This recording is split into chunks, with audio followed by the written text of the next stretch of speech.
n'a donc pas la majorité absolue et il a donc dû discuter avec d'autres partis pour se regrouper, pour former une coalition. Ça se fera donc notamment avec le parti pro-agriculteur, le parti libéral et le nouveau parti anti-corruption. On voit donc que ça peut prendre du temps, ça prend du temps également en Belgique. Vous allez le voir, la coalition au pouvoir depuis 2020 n'a plus de majorité depuis les législatives il y a une semaine en Belgique, ce qui a entraîné la démission du Premier ministre Alexander De Croo. Cette coalition, elle était formée de 7 partis, en allant des socialistes aux libéraux, en passant par les écologistes et les chrétiens démocrates. Il avait fallu 493 jours pour que l'ancienne coalition donc émerge en 2020 et il y a actuellement des tractations qui sont en cours pour que une nouvelle coalition donc émerge par rapport aux forces politiques qui ont été élues. On va aller en Italie maintenant aux dernières élections. Fratelli d'Italia de Giorgia Meloni, la Lega de Matteo Salvini et puis Forza Italia de Silvio Berlusconi avaient remporté la majorité. Vous les voyez ici, c'était juste avant l'élection.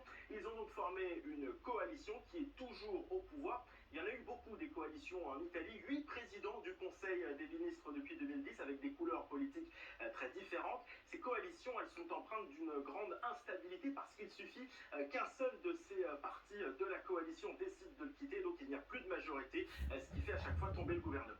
Merci David Dunal. Henri Guénaud, comment vous pouvez qualifier la dissolution décidée par le président Macron? Irresponsable.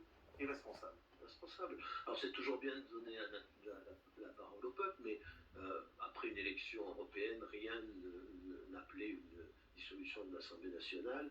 La dissolution, elle n'est pas faite pour la convenance du président de la République, elle est faite pour régler soit un problème institutionnel à la suite d'une motion de censure qui a abouti à l'Assemblée nationale et qui renverse le gouvernement. Elle est faite pour sortir de crise très grave comme mai 68 par exemple, où elle faisait partie de l'ensemble des dispositions que le général de Gaulle avait prises pour essayer d'en sortir.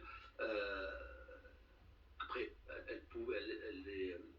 on l'a utilisée quand il y avait le septennat et le quinquennat pour aligner la majorité du Parlement, enfin de l'Assemblée sur la majorité présidentielle.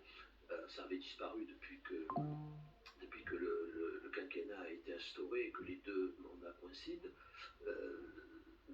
Jacques Chirac l'avait utilisé pour convenance précisément, enfin convaincu par une partie de son entourage qu'il fallait dissoudre pour se redonner un peu plus de temps et avoir plus de députés. Et maintenant qu'on y est. Et ça a fait 5 ans de cohabitation. Bon.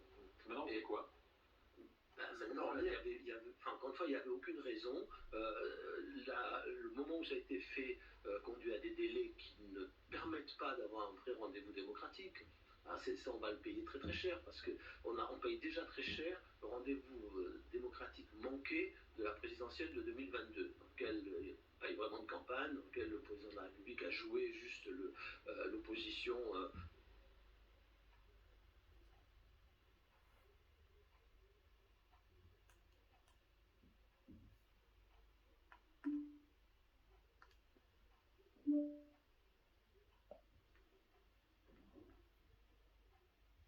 Dans le climat enfiévré, encore plus radicalisé, 15 jours de campagne, voilà, ce sera de toute façon un rendez-vous démocratique manqué.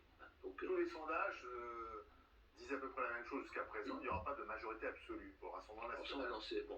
On vient les sondages, on n'en sait rien. Je pense que ce n'est pas l'hypothèse la plus probable, la majorité absolue, mais dans ces grands mouvements électoraux, on voit bien qu'il se passe quelque chose.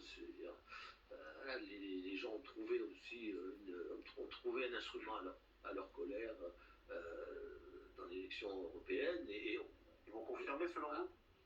Ils vont confirmer, oui, jusqu'où, je ne sais pas. C'est quand même la première fois, à ma connaissance, dans l'histoire de la République, qu'un parti, dans n'importe quel scrutin, arrive en tête dans 93% des communes. 93% des communes. C'est-à-dire, c'est partout. Hein, partout. Ça vous inquiète ou pas? Est-ce que vous faites partie de ceux qui ont peur? Non, mais moi, je n'ai pas peur du Rassemblement national. Je pense qu'on on risque pas le retour du fascisme ou du nazisme, c'est pas le sujet. Mais j'ai enfin peur c'est pas le mot, mais je crains beaucoup l'instabilité, le désordre et la violence que ce rendez-vous démocratique raté va fabriquer. Il peut y avoir un risque de guerre civile. Mais la France, il y a un risque de guerre civile en France, oui, mais il y a un risque de guerre civile dans beaucoup de pays, des États-Unis jusqu'à beaucoup de pays d'autres. Oui, mais c'est pareil, c'est la même crise. Il y a une crise des sociétés occidentales très profonde, des fractures très profondes, une radicalisation plus d'ailleurs qu'une droitisation, et on voit bien une polarisation aussi de la. Si le Rassemblement national arrive au pouvoir, pardon, M. Gano, est-ce qu'il y a un risque de guerre civile? Mais c'est pas parce que le Rassemblement national arrivera au pouvoir, il y a un risque de guerre civile, parce qu'il y a des fractures très profondes. Alors on ne sait pas ce que sera la ligne de front de cette guerre civile, mais elle est possible, et il faut tout faire pour l'éviter. Pour l'éviter, il vaut mieux apaiser que diviser. Est-ce que Éric Ciotti a raison de passer cette alliance avec le Rassemblement national? Non, je pense qu'il n'a pas raison. En tout cas, moi, je ne l'aurais pas fait. Et en plus, il l'a fait d'une manière qui était évidemment inacceptable pour beaucoup de gens à l'intérieur de LR. Mais ça, c'est une autre affaire. Il était inévitable